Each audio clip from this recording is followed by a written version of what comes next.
Hello and welcome to another episode of My Backstage Pass. This is your host, Lee Zimmerman, and I'm here with my producer, co-host, and good buddy, Billy Hubbard. And today, we're very excited to have Steve Meyer, an amazing record company executive who saw firsthand the transition of the music business, and he has some wonderful anecdotes. So, Steve, welcome. We're happy to have you as our guest. And I'm happy to be here, guys. Great. Well, let's start first. A little bit of a backstory here. I met you, Steve. God, we're going to age us both here, but it was a very long time ago when I went to the University of Miami, and you were the local promotion representative, the local promotion guy for Capitol Records. And I remember coming over to your office and getting promo albums to take back and write about at the newspaper. And man, you were so gracious. You've always been gracious. And then eventually what happened was you hired me when you moved on, or when my predecessor, George, moved on. You hired me to be the Capitol Records promo guy for the state of Florida. And we worked together and had a wonderful history. And now here we are talking once again. So great to have you, Steve. Great to have you. Yeah. Thanks, buddy. So, Steve, you saw so much history in your time at Capitol and then later at MCA. So can you somehow just sort of recap what you did, what your responsibilities were, and who you worked with, during those great years? I at Capitol, as you said, I was the promotion manager for the state of Florida. Right. Actually, before I became the promotion manager for the state, I spent 1 year in New York in 1970, 71. It's when I met John Lennon, actually. Unbelievable. Cool. Yeah. I was hired by the then VP of Capitol, a promotion, a guy named Roger Karshner. He had a vision that FM album radio was going to become very significant. And he hired the first promotion people in the country to work those radio stations. And he sent me to New York so I could work WNEW and WPLJ and et cetera. No small task. Right. So I spent a year in New York, and then actually the sales manager at that time, Jerry Brackenridge. Remember Jerry? May he rest in peace. Mm-hmm. He called me up and he said, "Would you want to come back?" And I said, "Well, yeah, my wife's family's there. I'd love to come back." And I came back, and Al Corey became our VP of promotion. And literally from the day that Al Corey stepped into that chair, everything at Capitol turned around. And I was just thrilled. It was the ride of my life. I mean, here it was, 70, 71. And 5 or 6 years earlier, I had been sitting on my couch like millions of Americans watching the Beatles. And right. then all of a sudden, here I am working for the label. And it was an extraordinary time, and it was an extraordinary time for radio and records. Radio was vibrant. You could walk into a radio station and actually play something for somebody. Yeah. And you could sit there and discuss music with the program director, the music director.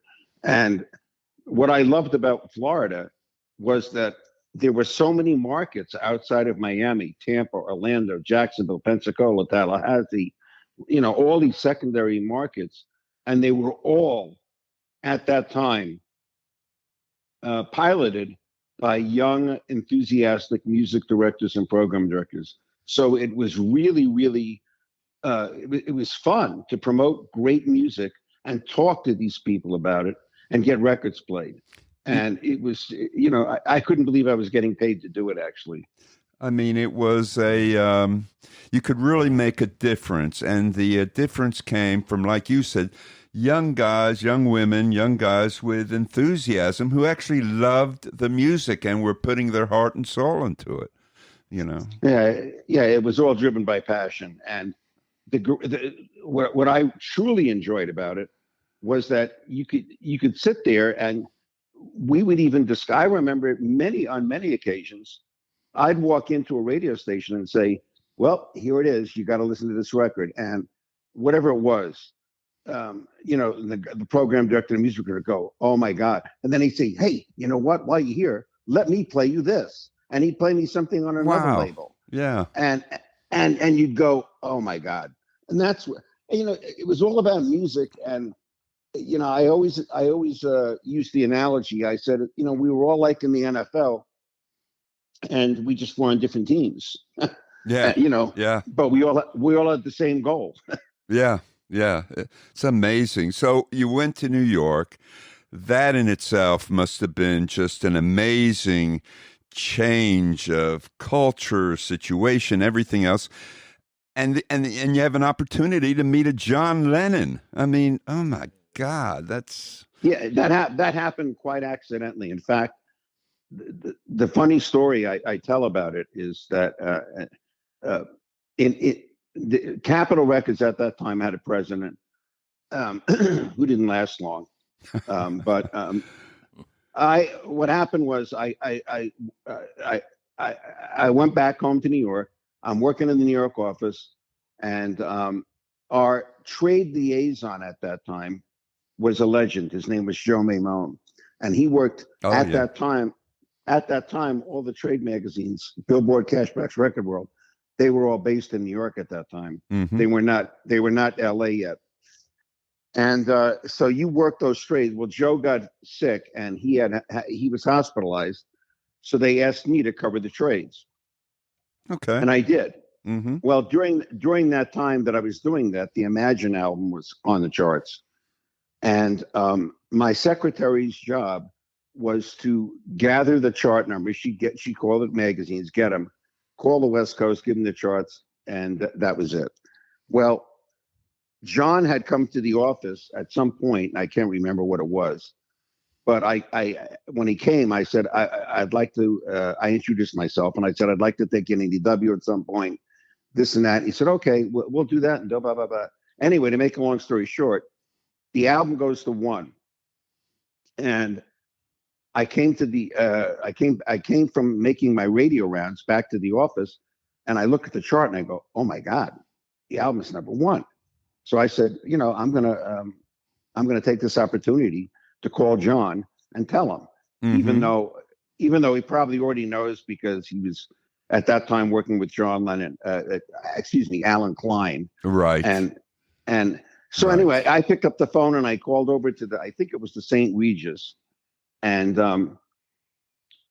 after going through 10 call screeners, who are you? And I'm Steve Meyer. I'm an album marketing guy, and I just want to give. And finally, he picks up the phone, and I told him it was number 1, and he couldn't believe it. He was over. He didn't know yet, and he said, come on over and have a drink with us, and this and that, and blah blah blah. Wow. Well, I hung up the phone, and the next morning, I go to work, and you got to remember, the East Coast, I'll film there at 9. It's 6 a.m. in LA. Sure. Yeah.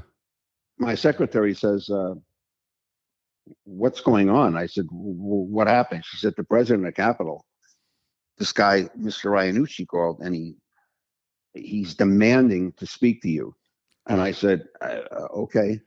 So I pick up the phone and I call him, and it's 6 a.m. in LA, and he gave me a riot act, and he was livid and furious that I had called and given John Lennon an album number because, quote unquote, that was the job of the record company president.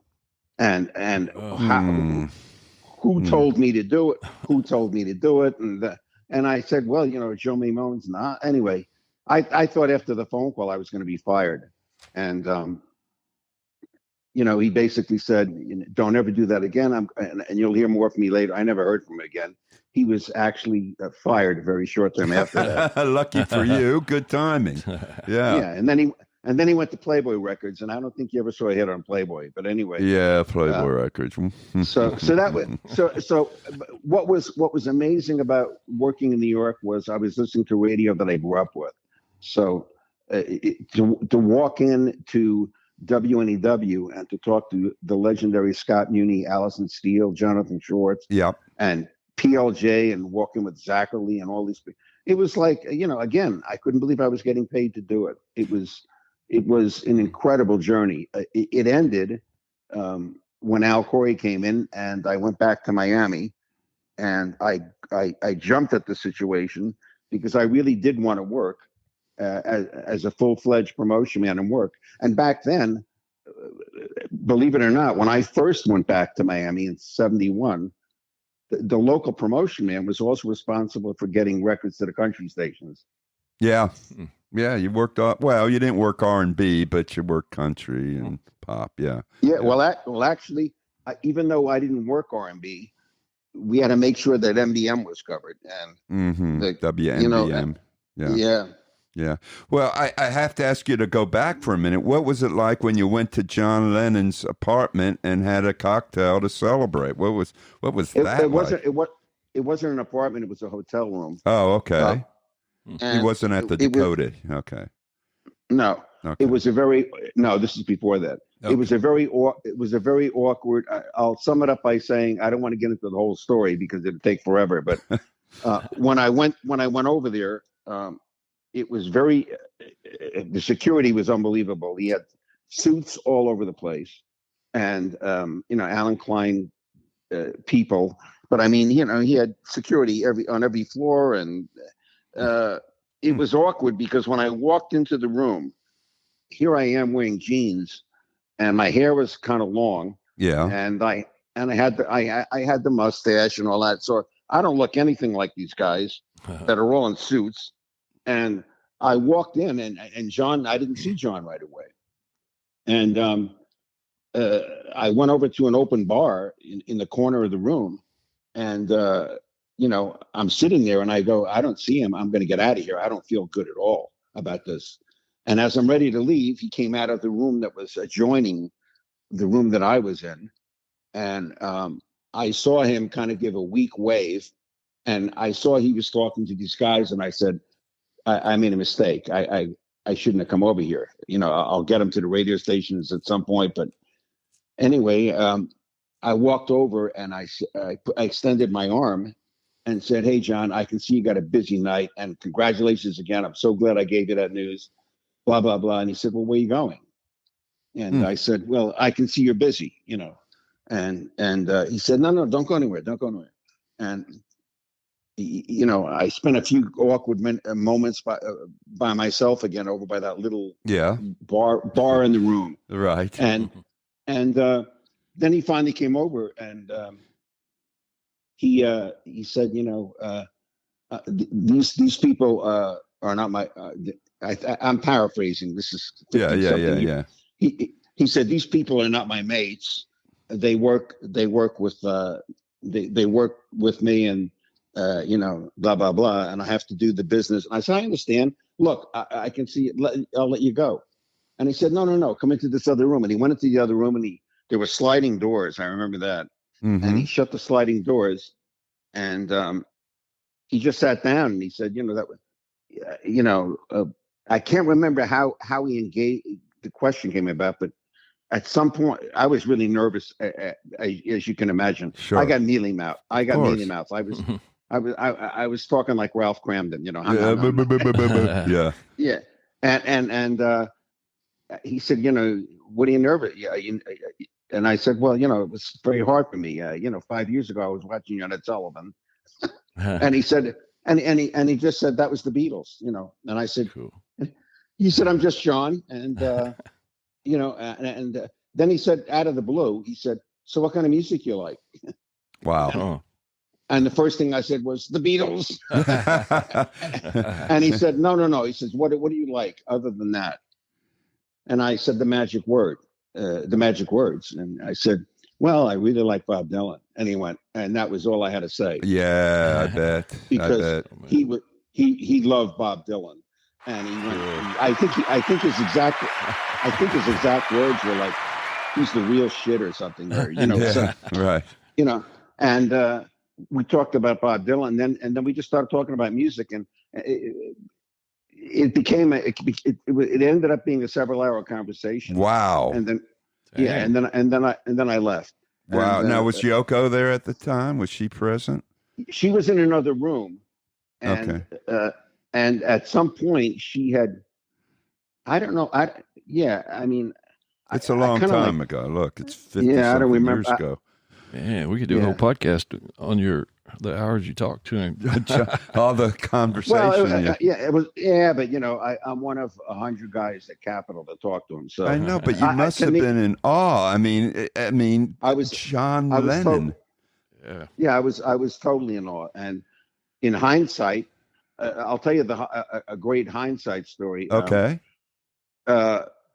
Years later now, going forward, we're flying out. I'm at MCA now, and we're flying Elton John around the country on a media tour, and we're in private jets, and I'm Cool. sitting next to Elton, Oh, and he was livid that a book had just come out called, and I think it was called the 9 Lives of Lennon. It was a very negative book about this John is Lennon. after Lennon's murder. I remember that. It was a very negative book. right. It was totally tearing everything apart. Yeah. Huh.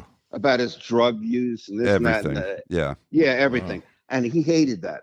And anyway, he was reading about it in the paper. And I said to him, yeah, that's really, I can't believe this. And I said, when I met him, and Elton said, what do you mean when you met him? And I said, well, I worked at Capitol for 14 years. And he said, well, what did you think of him? And I said, well, I can't explain it, Elton. But when he walked into that room, there was like an aura around him. I literally can't explain. It was like you just knew there was something extraordinary. And Elton cut me off, and he said he was a bloody saint. A bloody And I what? said, A bloody what? Saint. Saint. A bloody yeah. saint. Huh. Yep. Yeah. And I bloody said, saint. and I stopped, and I said, well, for lack of something better, a better term, yeah, and in fact, we ended up talking more about it. And I said, if you hate this book so much, you're going to play the Boston Garden like in a month. Why don't you bring out that song you wrote, "Empty Garden," which is about John? Yeah. So he said, well, I can't do it. It's too personal, and it breaks me down. And I don't know if you know. Also, Elton is Sean Lennon's godfather. Yes, I had read that somewhere. Yeah. Yes. Yeah. So anyway, I said to him, no, you should bring it out. You should do a whole speech about this. And then, I'll think about it. Well, he ended up doing it. And the reviewers from all the papers and everybody that were there put it in their review. Elton John did this great thing about John Lennon, and he attacked the book. And, he called me up a day or two later, and he said, look what happened. I'm going to do it in every show now. And I said, good. Wow. Kill that book. Wow. Wow. Now here again, Steve, you were on a level, you're, doing business, but developing this rapport with an Elton John. I mean, this is just testament to, what you had done in your career, that you could make a suggestion to Elton John. He follows through and then calls you to say thank you. Pretty amazing. Yeah, but again, yes, it is amazing. It was amazing for me, but every promotion man before me with Elton probably had a very good relationship. I had a very, we re-signed Elton in '86, and I left in '92, so I had the great fortune to work with him. And as we took him around the country, he's one of the most incredibly gracious and easy. Never once did I feel intimidated or like, I can't discuss anything. Like we discussed on one of those plane rides. Bernie was with us too, Bernie Taupin. Yeah, yeah. And I said, and I was curious, so I just said, hey, can I ask you guys? Yeah. How long did it take you to write Yellow Brick Road? And and Elton said 3 days, and I went 3 days. I said it was a double pocket album, and they said it all came out in 3 days. Wow. And, Wow. So I mean, we could talk about stuff like that, and we could talk about music, and he had an incredible sense of humor. So we could laugh at things, and he's an incredible man, and I was so fortunate to have worked with him at that time. So I have to ask you, did you see the movie? What'd you think? The Elton movie? It was all those movies, the Elton movie was okay. It was an entertaining movie. It didn't open my eyes up to anything that I didn't already know. Okay. And it's like the Elvis movie. I found it. This is me. I don't want to. The guy who played Elvis in the Elvis movie was great, but I after watching it, I turned to my wife and I said, there was nothing in this movie that engaged me.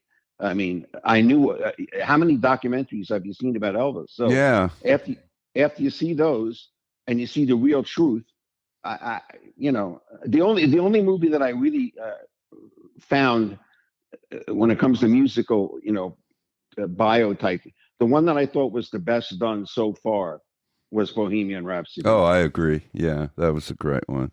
Yeah. That set a standard. That set a standard. So, again, Steve, name drop a few other people that you developed that kind of relationship with. I mean, I'm sure we don't even have time. I'm sure there are hundreds. Well, Well, here's what I'd like to do. I'd like to tell you that when I went to Capitol, first of all, my last bit of the one thing that I started crusading in Florida before I left and went to LA was there was a great album radio station in Jacksonville, WAIV, programmed by Bill Bartlett. Yes, and Buddy Bear. And I loved, and as did he, we loved that Little River Band first album. And yes. There was a cut on there. It was a 7-minute track called It's a Long Way There. Yep. And Bill started playing it, and we started selling records big time in Jacksonville. It was selling almost like a hit album. And he took it upon himself to start calling stations in the area and saying, hey, let me just give you a tip. I'm playing this record, and it's coming in with top 10 phones and blah, blah, blah. And I went back to the sales manager, and I said, Jerry, and I said, I'm going to take this and I'm going to crusade it. Well, when I went to the tower, I crusaded it inside the tower, and Ray Tuscan, who was our national album guy, said, it's starting to spread. And he went in the studio with our famous engineer, John Palladino. May he rest in peace. And they did an edit down to 4 minutes and something, and we started promoting it. And it actually broke the top 40 nationally. And it was the first time Little River Band ever broke. And that was the beginning of their long-term career. Yes. And they were, after that, they delivered album after album and hit after hit. I happened to speak to Beeb Birtles a couple of months ago. He lives in Nashville now, and he just oversaw a kind of a greatest hits. It's an anthology. It's a couple of albums. It's a special. Yeah, it's a couple of. Yeah, it's a whole big thing. I think Universal put it. Yeah, it's beautiful. It's a beautiful. It's a beautiful set. And they everybody forgets, but they had a dozen plus hits. I mean, and they were huge. And after that first album, they were guided by they had a great producer, John Boylan. He did a lot of Eagles and then to Ronstadt, tons Boston, of people. Yeah. And so he just delivered hit after hit. The artist at Capitol that was probably closest to.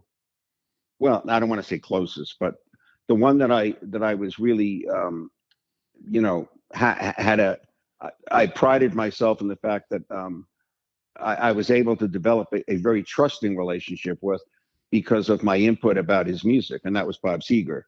Oh God. And Yeah. I don't know if you know, I've told it in several places about the night move story. You know Please that. tell us. Yeah. Tell us. Uh, well, I was in the tower.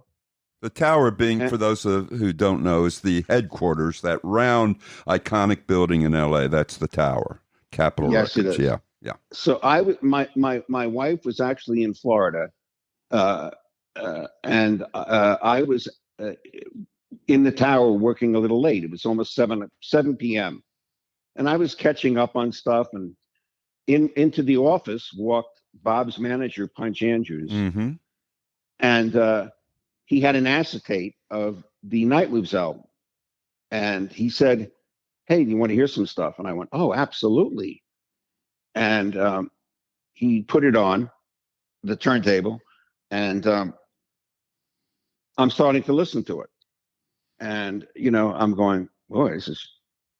I can't remember the order of the tracks because I don't think the acetate actually had the same order that ended up being on the commercial copy. Right. But anyway, all of a sudden, the fourth or fifth one in was the song "Night Moves."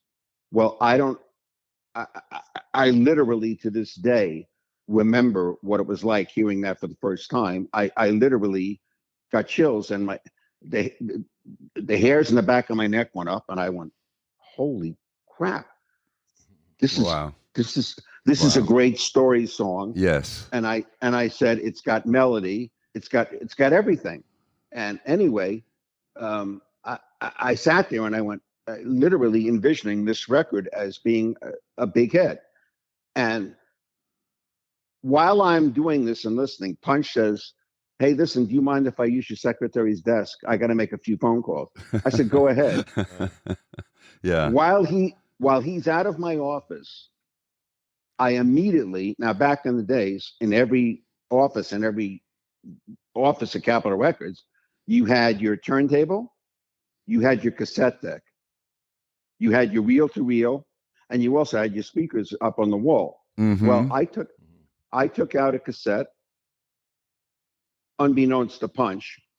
I put it in the record mode, and I played Night Moves again. Oh boy. And Okay. he didn't know that I taped it, and I wasn't about to tell him. Right. And he came back into my office, and I said, "Listen, Punch, I just heard this record, and this is it. You got to release this record. I mean, this.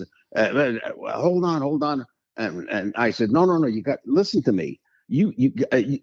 This is it." Well, while we're talking, Bob walks in my office. They were downstairs in the studio, by the way, mastering. Okay. So Bob walks in, and what does he see on the wall? Instead of seeing my gold records, he looks at the photographs I have on the wall. My photographs are black and white photographs of Bruce Springsteen. Wow. Yeah. So Bob goes, "Oh, you're a Springsteen fan, huh?" So I said, "Yeah, and so are you. You said that Born to Run was the pivotal album of the '70s." And he went, "How do you know that?" I said, "Because I read Rolling Stone too." Of course you do. Yeah. So he said, "Well, blah blah blah," and I said, "Yeah." I said, "I've been to his shows," and I said, "I'm a real fan." I said, "When I get some good pictures of you that are black and white, I'll put them up too." Anyway, we were. I said, "I just told Punch," and he just nodded and smiled. He didn't say anything, and they left the office. I immediately called my boss, Bruce Wendell. Mm-hmm. And I said, "Bruce, I got to come over to your house right now. I've got to play this. I've got to play the Uh-huh. I've got to play the Seger track." And he goes, "Well, I'm about to go to dinner with Paul Drew." And I said, "Believe me, wait the 15, 20 minutes. It's worth it." So I flew over to his house. I walk in, and he goes, "I hope it's worth, I'm late for dinner." I said, "Put it on." And he plays this, and he goes, Holy crap. He says, I'm going to play it for Drew. I said, wait a minute. It's from the acetate. It's not even mixed and this and that, blah, blah. And he goes, well, we'll see what happens. I'll tell him. So he went to dinner with Paul Drew. He played it for Paul Drew in the car. And Drew wanted the record right there. He said, give it to me. I'll put it on the station tonight and we'll test it. Wow. And Bruce said, no, I can't do that. It's not a final record yet. And it ended up being that we had to all, me, Bruce, the president, John Carter, all the people at Capitol that Bob knew, we had to call him and convince him to release that record. He was a little shy of releasing it because it wasn't a rock and roll record. And his bass was rock and roll. Yeah, that's true. That's true. And he was thinking, well, will the album stations play? And I said, Dick, as I said to Punch at that time, if you come out with a record and it's just rock and roll guitars and Bob mumbles, you're going to sell 100,000 in Michigan, but you can't keep selling in Michigan and Florida and a couple of places. You got to have a national hit. Yeah, and that was the beginning of the Bob Seger ride.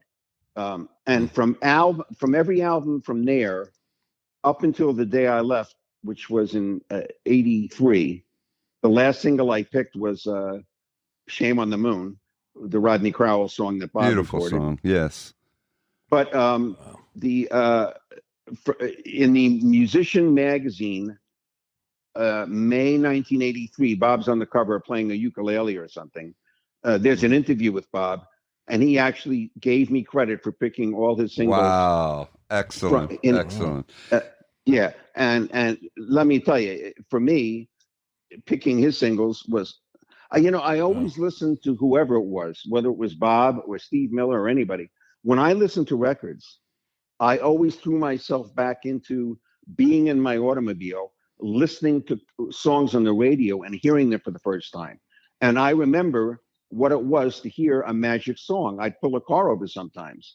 Yeah. And when I heard those kind of songs, whether it was Still the Same or Against the Wind or Old Time Rock and Roll, that's what I always imagined was people hearing, because back then, let's face it, 99% of the people that were hearing songs heard them on their car radio for the first time. Well, I would mention another song, Hollywood Nights. I still hum that song. I love that song. Yeah. And so evocative. It was fun promoting it because he what an amazing songwriter. In fact, after I left, I had the greatest thrill of my life by I got called in at MCA. My boss at MCA was Irving Azoff. He is. Yeah. Managed the Eagles and everybody. Yeah. And now he's the king of the world, right? Yeah. And Irving calls me over and he says, Stevie, get over to my office right now. So I come running over to his office and he says, how would you like to promote Bob Seger? And I went, are we signing Seger? And he goes, no. He says, look, we had the soundtrack to Beverly Hills Cop. Oh yeah. And you had a #1 record with Glenn Frey, a #1 record with Axel F.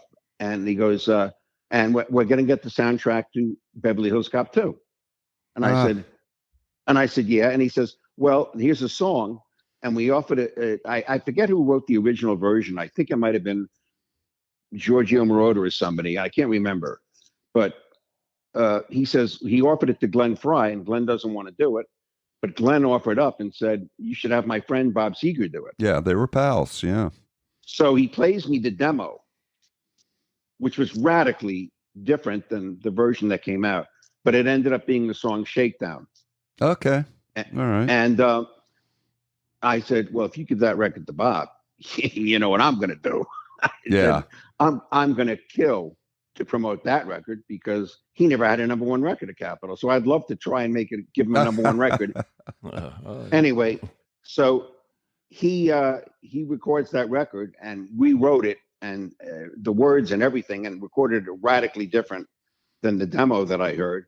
And it's his only #1 record, and I gave it to him at MCA. Wow, that's cool. Amazing. For those people, again, who don't know, Paul Drew, who you mentioned before, was the program director for the whole RKO radio chain, which was the most influential radio stations in the country, and Drew was the guy, so fortuitous that you had the, KFRC in San Francisco, KHJ in LA, RKO in Boston, HBQ in Memphis. Yeah, that was the golden chain to get, Yeah, and Paul's ears were also very respected.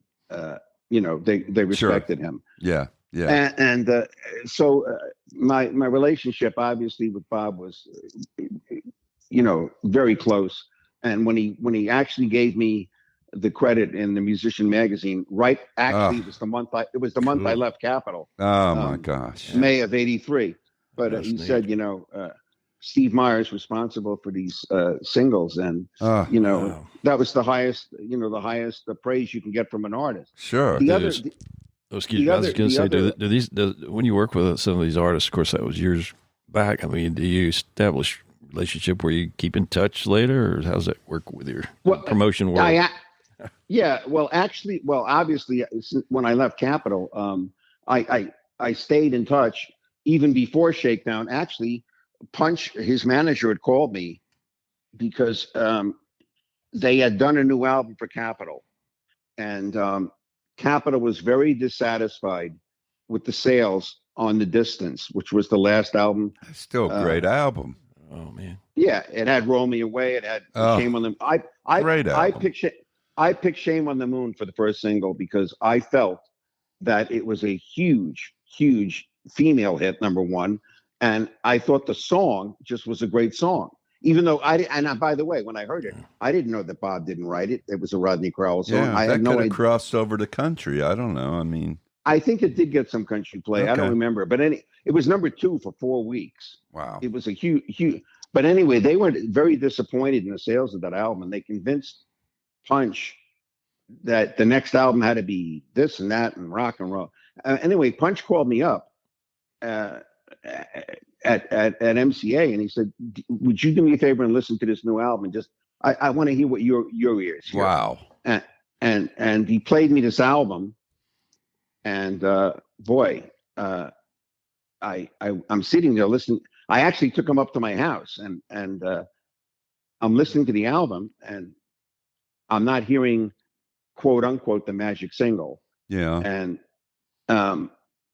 finally, all of a sudden, this track comes on, and I literally again had almost the same feeling I had when I heard Night Moves. What was the track? Hold on. Okay. So when it ended, I took it off the turntable, and I said to Punch, "Well, I don't know what they want, Capitol, but if I was your promotion man, that's the track." The track was "Like a Rock." Oh my God! And he said, "Well, they don't want to put it. They want a rock and roll record, and they're going to lead with this other song." And I went, "Punch, I'm just telling you, I'm being blatantly honest. If I was there sitting in that chair, never would I leave with that song. That song that they led with was called American Storm." Huh? I don't even know that song. Right, exactly. So it was a rock and roll record, and it did well at album radio for a minute. It did go. I think it went top 20. I don't remember it. Maybe top 30. But it was a big thing. Well, of course, what happened? They put out Like a Rock, and then they sold millions. Yeah. So I always kept in touch with him. And the last time I saw him was probably I saw them here in Vegas. My God, it's got to be. It's over 5 years ago. 5, 6, 7 years ago. They were playing Mandalay Bay, and I went and saw them, and there was Punch and Bob, and must have been wonderful, right? It was nice to catch up on old times. Sure, glory days. Yeah. The Springsteen song, by the way, but that's okay. Yeah. And then the other artist that I really had that I had a close relationship with was because her producer. We had an in-house production staff, John Carter. Yes. And Bobby Colombi, Richard. Anyway, yes, Richard Landis, who just passed this week. Oh, this really? Oh, okay. Yeah, he passed 2 days ago. Richard Landis walked into my office and said, hey, I'm thinking of cutting this girl on the label, and you got any idea for any covers and songs? And I said, yeah, who you cutting? He goes, Juice Newton. I knew that was coming. Yeah. So I said, yeah, I've been trying to get Anne Murray.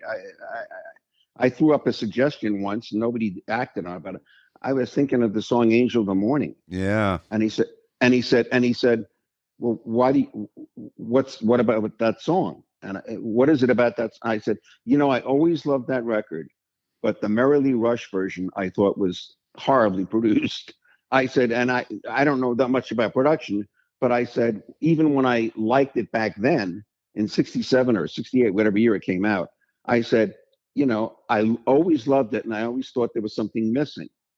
And he looked at me and he said, yeah. He says, do me a favor. Don't suggest that to anybody. I'm going to cut it. I went, okay. I said, so about 2 weeks later, he comes up to my office and he says, can I borrow you for 15 minutes? I said, what do you want to do? He says, come down to the studio. And he plays me what he had done to Angel of the Morning. It was like a Phil Spector record. Yes. It was like, and I went, what, holy crap. And he goes, what did you think? I said, what did I think? I said, I just can't, Jesus Christ. I said, what? He says, Seems a little enthusiastic. Well, I mean, look, yes, that was a one listen record. Yeah. So obviously we put that out, and it did go to number one in many charts, and it began her career. After that, Queen of Hearts, we were in a cover battle with the song. What was the cover battle we were in? Oh no, before that happened, and she had she was actually managed at that time with Ed Loeffler, who ended up managing Sweet. Yes. And he also he when he passed away, he was managing Van Halen. But anyway, Ed had Juice at that time, and she had done a version of "It's a Heartache." Yes, and we were in a cover battle with Bonnie point. Tyler. Yeah. Yes, I remember that. We put up a good fight, though. We put up a good fight with that one, though. Yeah, and actually Bonnie Tyler won because they actually had I don't remember how much, but they had a release. They were released before us, so they actually were at radio first. Yes, and we came second, even though we had cut it originally. It ended up being a battle, and a lot of guys said, hey, we like your version, but this one's already hit. Yeah, so yeah. They weren't going to play two records. Yeah, that was a tough one. Going back to Punch Andrew for a minute, Bob Seger's manager, he was the most gracious and giving guy in terms of us promo guys. I still have the gold and platinum Bob Seger records hanging on in my office at home. Because he'd always give us the gold. He'd always recognize us after a hit record. He never forgot. What I liked about Punch was he wasn't one of these guys that came in and with his guns loaded and said, I want, I demand, I this. Right. He always would come in, and he had great relationships with sales and A&R. And he was like one of us. He was like on our team, and he didn't want to engage trouble with anybody. He just wanted to do whatever he said. Whatever you guys think. Now that doesn't mean that when we made single decisions, that he didn't say, well, let's talk about it and let's think about this. And what do you want for the second? When it came to release like Old Time Rock and Roll, that was the third or fourth track from that album. And Punch said to me, why do you want to put it out? I said, because it's a hit. And he went, yeah, but it's third or fourth. What do you think radio will do? And I said, well, there's this whole movement going around that's anti-disco. And one of the lines in the song is, don't ever take me to a disco. In 5 minutes, I'll be late for the door. Mm-hmm. I remember what a classic line that is. Yeah. Right. So I said, that's going to be my trade ad. I'm going to put that in the ads. And anyway, we put it out of course, it became that is one of the classic Bob Seger songs. Yeah, great song. You know, these anecdotes are amazing. Now you've put out a newsletter, and you've are you still doing? And no, I stopped in the. You were doing anecdotal things. I the newsletter started I started it in 2000 as hopefully it was called Disc and Dat. And I remember. Yeah, DAT was digital audio technology. Okay. And I started it in the hopes of communicating with some record company people to get their heads together and stop suing all these websites, which was doing nothing because, you shut down Napster, you shut down this. Did it stop people from downloading? No, it didn't do anything. And I said, start your own. Look, I said, you need to figure out a way to deliver this music digitally and save a fortune, and which Steve Jobs ended up doing, and they all laughed at him. Yeah. But anyway, it originally went to about 25 to 50 people. From the course of my doing the newsletter I did it from 2000 to 2017. Okay, I got it. Yeah. And wait a minute, 17 or I don't know. I remember I was a subscriber. Yeah. Anyway, it grew to 5,000 people. That's how big it got. And then Joel Denver actually ended up putting it on All Access. So it had a very good readership. What happened was, as I was doing it every week, the news, the internet, of course, became loaded with articles about the music industry and technology. So it got to the point where I was saying stuff and somebody would write back to me. I had a lot of audience that would write back and say, we love this. I read this other article in this other magazine and it said this. And I started getting those more frequently. And I said, there's so much news available online now from a variety of sources. I'm not really adding to it other than when I wrote my editorial, which was my opinion. Mm-hmm. But I said, opinions are like, what they're like. Everybody's got one. Everyone's I said, so I just said, what I'm going to do is I'm going to stop doing the newsletter, but I'll keep the lines of communication open. I said that in the last issue. If you want to communicate with me, you can write me. You can ask questions. You can do this. You do that. So I did that for 17 years, and then I ended up consulting a bunch of people. Some of them directly related to music, others just about the internet and media. Mm-hmm. And I frequently lecture on the Beatles at any place that wants me, if it makes sense. Yeah. And I'm busy. I've got something right now that I can't. I signed an NDA, so I can't tell you what it is. But there's a project that I'm working. I'm hopefully going to be involved with. That's going to be a monster project. And if it is, you'll hear about it because it'll be in all the press and everything. Wow. It might not happen for a year or two. Wow. Okay. You got us in suspense now. So I stay busy, not as busy as I was when I was actually in the biz, but the biz that is existing today, I don't think I would function in because. Well, I was going to ask you what your opinion is of the business as it is now with the streaming and the Spotify and lack of physical product. I mean, we've got to wrap it up here in a couple minutes, but give us a nutshell sort of opinion here. Yeah. I want to, since I just recently had a record come out, I was curious now, what do you recommend for, has changed so much. What do you recommend for artists? I had a guy that was going to do some radio promotion. Out a great album, within it's like where do you spend your money at, well to promote. Well, first of all, I mean, to be blunt, and this is my opinion, but terrestrial radio has no future. Right. I can't see.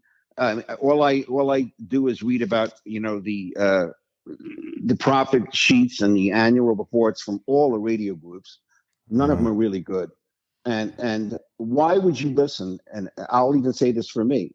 Why would I listen to local radio when I can just take my little iPhone, plug it into my car, and I've got Spotify or Pandora? and I got my own channel. Yeah, and I good go, quality. okay. Yeah, and I go, play Neil Diamond's greatest hits, play the Beach Boys, play the Beatles, and yes, there's a commercial. I don't have premium. So good. I get maybe one commercial an hour, and it's not an inane, no talent on there DJ. It's just a 30 or 60-second spot. Right. So thank God for the internet, because it's allowed artists to break through that I don't know if they would have happened before. There's there's artists that are surviving because of the internet, and they can survive, because they broke, or they're able to play small venues and sell enough that they can make a living. Look what Jeff Tweedy did with Wilco. I don't know if you guys know the Wilco story, but they go to their record label refuses, and they give away record. Well, Yankee, right? They give away music. Yeah. The label refused Yankee Hotel Foxtrot. Sure. They gave it out for free, and it became, at that time, back in the most downloaded album. Yep. And of course, they became one of America's. They're huge. There's an artist that I think is now distributor assigned to Universal, Greta Van Fleet. I don't know if you know that. Yeah, it's a hard rock Zeppelin-esque kind of thing. Yeah, they broke on the internet too, and there's artists that can get, if you start getting 10,000, 20,000, 30,000 views of songs or listens, and you get them consistently, and you start exploiting the database, and then of course the key element, which a lot of the labels forgot about when MTV was born, was you have to play live. You have to have a connection with the audience. Of course, yeah. Which labels sacrificed when MTV came along, because they spent all their money on videos. That's another topic. Yeah. But the whole, it's not going to, streaming is what it is. It's not going away. And I don't know where that leaves the music business. The music business today, I don't know if you saw the report, but vinyl last year outsold CDs for the first time. Yeah, I saw that. Yeah, and that's good news, because vinyl has an emotional connection with the audience. I love CDs, though. I love CDs. CD sales did rise, from what I understand, but they're they might have, but vinyl, nothing replaces that connection of picking up a vinyl album, looking at the cover, flipping it over. I know. But they're $30 now. You can't. Oh yeah. You can't buy 2 or 3 if you're on a limited budget with a CD. You could buy 2 or 3 CDs for that. Now you got to narrow in on the one, and I don't know. It's these and the other little options. But the other problem with CDs is that they're not putting CD players in cars anymore. I know, and they're not in computers. I call it forced obsolescence, but that's another. It is. It is. It's forced obsolescence. It's cheaper to make it without it. I know. You should see my music basement, though, Steve Meyer, because you would freak out. 3 rooms of CDs. Oh, well, that's another story too. We'll talk off So there. anyway, I have to be honest and say, excuse me, I have no relationship to what's happening in the music business, because the music is all temporal to me. Yeah. It's all temporal. You have a time in this history of music where the best artists, in my opinion, are coming from country, because they write melodies and they write songs and stories. I can't listen to pop radio anymore. No. And a lot of people can't. And that's why the country music market is so huge right now. Well, we need to get you a copy of Billy Hubbard's. No, seriously, he's laughing. Billy just put out a wonderful album, self-titled. Yeah, I listened to a couple of. I've listened to a couple of tracks. Okay, good. And had some Charlie McCoys on it, for God's sakes. Yeah, I know. Got some love friends in the music business, so fortunately they came in and helped me out. And Billy also runs a wonderful venue here called The Station, where he has a lot of these artists come in and perform in a very intimate environment. In a listening room. Yeah. We're going to have to get you to East Tennessee here, Steve. Yeah. Yeah. Anyway. Well, all I can tell you is that for me, there's an immediate for me engagement when you write songs that have melody and story, and or at least one of the other.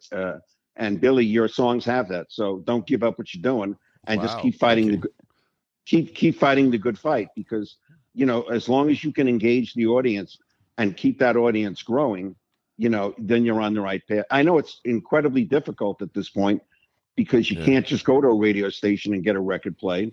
But on the other side of the coin, look how many stations have been forced to play something because of the internet. Yeah. Oh, yeah. And we have a wonderful station here, WDVX, which is a public station. Americana, plays all kinds of music. You hear artists you'll never hear anywhere else. I mean, it's amazing. But Billy just fell off his chair when you gave him that compliment, Steve. I'm back. He's flattered. He's back. But that's well. Hey, look. I wish I could. I wanted to be a writer. That was my goal in life. So I'm very, very attracted to good writing. Well, yeah. Well, it was great talking to you, man. If time flew by, we may have to do a part 2 with you sometime in the future. Sequel. But it's great to capture, that's one thing we like to do in these podcasts, capture some history, pick your brain a little bit. And I think what's the one thing that it's really important that we, even though the radio that we were privileged to work with, Train, it's gone. It's gone. It's gone forever. But I mean, I think, when I tell people that you could literally walk into a station with your record and sit down and talk about it, and they go, "You could?" That's crazy. But I'll tell you one other thing, though, Steve. When I walked into 96X with that Paul McCartney song, "Girls' School," and I insisted they play it because it's Paul McCartney, and Jerry Clifton literally threw me out of the station. Wow. Because I said, Paul McCartney at Girls' School. It wasn't a hit, but I said, God, that should be an automatic, Yeah, I to be honest with you, I couldn't work for a label now. I wouldn't even know where to begin. Personally. I mean, what passion can you have? I know. I mean, the only, speaking of, and forgetting what passion, outside of country, what artists are being created that'll have any legacy right now? Well, I call it Americana. I'd say I expand what you're saying to Americana. I think Americana, but again, that's another. But I mean, like if you think on the music scene nationally or globally, the only artists that I can think right now that have had any longevity in the last 2 decades they all happen to be women: Taylor Swift, Lady Gaga, and Adele. Yeah. And now, name me a band, or again, excluding country, because country creates long-term also artists because they write songs. But I'm talking in the pop world. I'd have to think about that. Yeah. What band are you going to see? I remember when Eminem sold 10 million albums and everybody was raving. And I said, well, good for him. Let me just tell you something. When he turns 50, they won't be buying his records because what's he going to rap about? Social Security? I mean, I'm sorry. I mean, it's temporary. It's the vintage artists, that still draw. You have your ZZ Top, Leonard Skinner tours. The heritage. Why does old music still outsell new music? No. Yeah. Because of the quality. There's nobody coming up in the behind them. That's really crazy. I mean, look, people say to me, "Oh, classic rock, it's only for people 55 plus." And I go, no. And I go, "You really believe that?" And they go, "Well, sure." And I go, "Well, let me ask you a question then. If that's the only demo that listens to classic rock, how come there's 3 classic rock stations in Las Vegas, and they couldn't exist selling that demo?" Right. So they're obviously getting some 25, and then you read about how the demographics are skewing, and then these young people are going and buying Beatles, Rolling Stones, Dylan, whoever it is, Elton John. They're buying their music because it's it's passed the greatest test of all, the test of time. Yeah. Yep. I mean, I was driving yesterday in the car train, and I had on Spotify, and what came on? Peaceful Easy Feeling by the Eagles. It sounded as fresh to me right now as it did when it came out 40 years ago. I agree. I just don't need to hear Stairway to Heaven again or Sweet Home Alabama, but that's just me. Well, yeah, that is confirmed. Yeah. That's why I don't listen. I listen to Spotify and listen to what I want to listen Right. to. Exactly. Exactly. I don't listen to what do you call it? Sirius XM at all. Right. Because I tried it when I bought my car. I got a 6-month thing, and frankly, the DJs sound like they're from the 70s, and I said I don't want to be interrupted with the music. I want to hear music. Right. I don't need you giving me your take on this cut. That's a good point. I want to hear the song. Right. All right, man, guys. Steve, you, I don't think I'm exaggerating to say you're a legend. You really are. I mean, Yeah. Nah. I mean, all of us were in this together. Steve, you need to write a book, and I want to help you with it. Okay. No, actually, you know what? You do have a book written, probably. Yeah, but you know what? Nobody has written a book. Not even Clive Davis. His book sold that well. Nobody writes books. That's about why you music. need to do one. Nah. Eh. Nobody cares. You know what? They don't unless it's a book filled with dirt. We'll continue this discussion, Mr. Meyer. We will. Yeah. Well, Steve, thank you so much. Billy's going to sign us off. Guys. Stay on the line for a minute, though. Don't go anywhere. Okay. Big thanks to Steve Meyer and our host, Lee Zimmerman. Check out Lee's book, Americana Music, Voices, Visionaries, and Pioneers of an Honest Sound, now available on Amazon. Also, please like, share, and subscribe to my Backstage Pass on your favorite platform. We'll see y'all next time. Adios. Happy trails.